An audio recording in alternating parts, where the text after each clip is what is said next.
తరిగిపోవడం ఉండకూడదు. తరగకుండా ఎలా ఉంటుందండి? తరగకుండా ఉంటుంది రెండు కారణాల చేత ఉంటుంది. ఒకటి, భగవత్ అనుగ్రహం ఉంటే మీరు ఎంత ఖర్చు పెడుతున్నారో అంతా వస్తుంది. ఎలా వస్తుంది అంటే నూతిలోకి నీరు వచ్చినట్టు.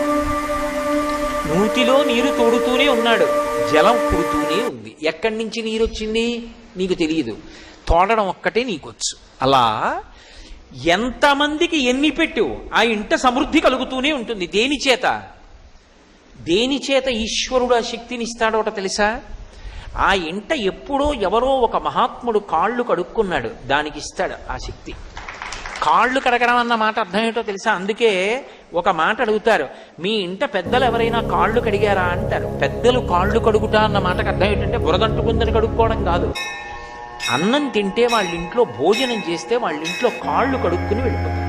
అసలు ఎప్పుడు భోజనం చేసినా కాళ్ళు కడుక్కోవాలి.